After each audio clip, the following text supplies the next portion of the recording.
നമസ്കാരം. എല്ലാവർക്കും കാണുകയും കേൾക്കുകയും ചെയ്യാം. ആദ്യം തന്നെ എനിക്കിങ്ങനെ ഒരു അവസരം തന്ന ബഹുമാനപ്പെട്ട ഫാദറിനും പ്രിൻസിപ്പലിനും സ്കൂൾ മാനേജ്മെന്റിനും നന്ദി പറയുന്നുണ്ട്. നമ്മുടെ ഇന്നത്തെ വിഷയത്തിലേക്ക് പതിയേക്കാണ്. ഫാദർ സൂചിപ്പിച്ച പോലെ ഇന്നലെ രാത്രി നമ്മൾ ഉറങ്ങാൻ കിടക്കുമ്പോൾ വല്ലാതെ നമ്മളെ കിട്ടിയ ഒരു സംഭവത്തിന്റെ ഒരു വാർത്തയാണ്. ഒരു 23 വയസ്സുള്ള ഒരു ചെറുപ്പക്കാരൻ അങ്ങനെ നിർത്തുന്നതായിട്ടുള്ള 6 പേരെ ചുറ്റിയുകൊണ്ട് തലക്കഴിച്ച് കൊല്ലാൻ ശ്രമിച്ച ഒരു സംഭവം.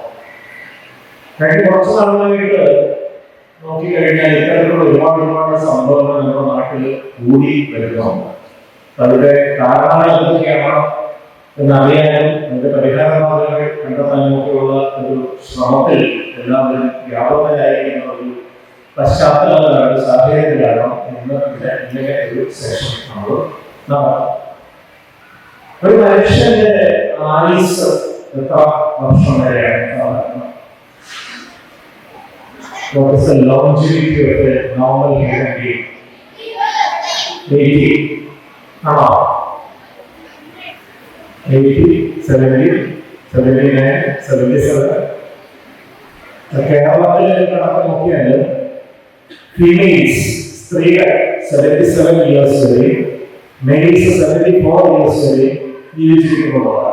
ഫീമെയിൽസ് 3 വർഷങ്ങൾ കൂടുതൽ ജീവിച്ചിരിക്കുന്നത്. കാരണം എന്തുകൊണ്ടാണ് മെയിൽസ് നേരത്തെ മരിച്ചു പോകും? എന്തായിരിക്കും കാരണം?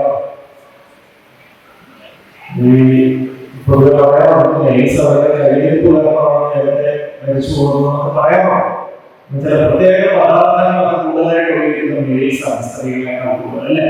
നമ്മൾ സബ്സ്റ്റൻസസ് ഓഫ് അബ്യൂസ് എന്ന് പറയുന്ന ലഹരി വസ്തുക്കൾ കൂടുതലായിട്ട് ആണുങ്ങളാണ് ഉപയോഗിക്കുന്നത് സ്ത്രീകളായിട്ട്. ഇങ്ങനെയുള്ള കാരണങ്ങൾ കൊണ്ട് മെയിൽസ് നേരത്തെ തന്നെ എക്സിറ്റ് ആയി പോകുന്നു. സ്ത്രീകളെ കുറച്ചാണ് കൂടുതൽ ജീവിച്ചു. ഒരു മനുഷ്യന്റെ ലൈഫ് സ്പാൻ, ഒരു മനുഷ്യന്റെ ആയുർദൈർഘ്യം ഏറ്റവും കൂടുതൽ വർദ്ധിപ്പിക്കുന്ന ഘടകങ്ങൾ എന്തൊക്കെയാണ് ഇത് പഠിക്കാൻ വേണ്ടി പണ്ട് 1937 അമേരിക്കയിലെ വളരെ പ്രശസ്തമായ ഹാർവാർഡ് യൂണിവേഴ്സിറ്റി ലോകത്തിലെ ഏറ്റവും ഫേമസ് ആയിട്ടുള്ള യൂണിവേഴ്സിറ്റിയാണ്. ലോകത്തിലെ പല രാജ്യങ്ങളിൽ നിന്നും ഏറ്റവും മിടുക്കരായ കുട്ടികൾ, ഏറ്റവും സമർത്ഥരായ കുട്ടികൾ അവിടെ പഠിക്കാൻ വരുന്നു. ഇന്ത്യയിൽ നിന്നും ധാരാളം ആളുകൾ അവിടെ പഠിക്കാൻ പോകുന്നുണ്ട്.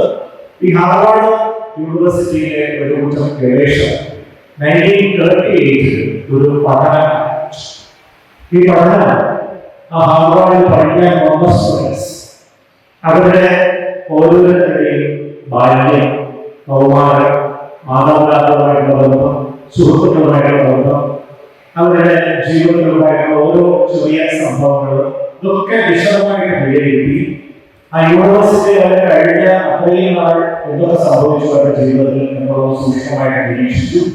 അത് യൂണിവേഴ്സിറ്റിയിൽ ബിരുദം നേടി ജോലി ചെയ്യാനോ വ്യവസായം ചെയ്യാനോ തുടങ്ങി അവരുടെ ജീവിതത്തിൽ തുടർന്നും വർഷത്തിൽ ഒരിക്കൽ അവരെ ഈ ഗവേഷകർ നേരിട്ട് പോയി കണ്ടു.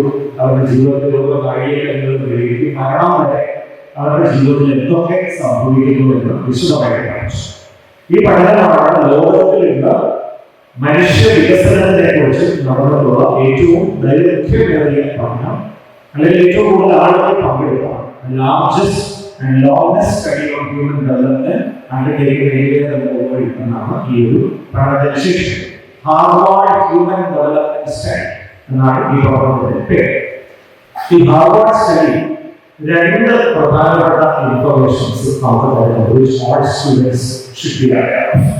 ഒന്നാമത്തെ the relationship between intelligence and success. ജീവിത വിജയവും ബുദ്ധിയും തമ്മിൽ എത്രത്തോളം ബന്ധം? നമ്മൾ സാധാരണ പറയാറുണ്ട് ഏറ്റവും ബുദ്ധിയുള്ള ആളുകൾ ഏറ്റവും കൂടുതൽ വിജയം വരിക്കാൻ സാധ്യതയുണ്ട്, അല്ലേ? ഈ ഹാർവാർഡിലെ സ്റ്റുഡൻസിനെ 2ആയിട്ട് ക്ലാസിഫൈ ചെയ്തു. ഒന്നാണ് ഇന്റലിജൻസ് കോഷ്യന്റ്, IQ. IQ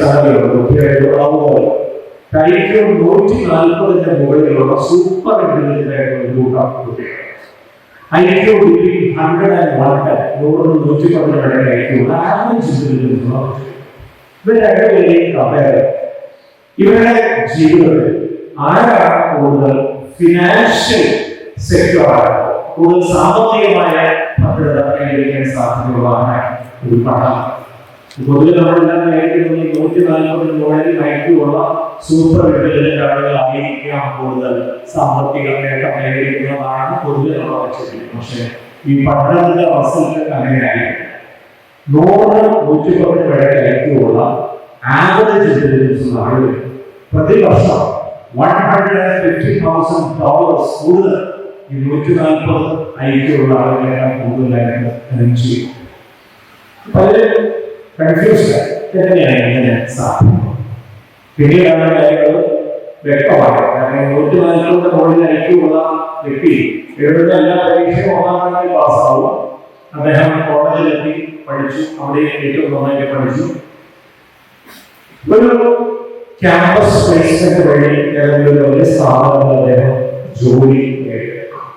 പക്ഷേ അദ്ദേഹം ഏത് സ്ഥാപനത്തിലാണോ ജോലി നേടിയെടുക്കുന്നത് ആ സ്ഥാപനം നടത്തുന്ന വ്യക്തി ഒരു പക്ഷേ 100-110 ഐക്യു ഉള്ള കൂടുതൽ emotional, social and ecological intelligence ഉള്ള വ്യക്തിയായിരിക്കും.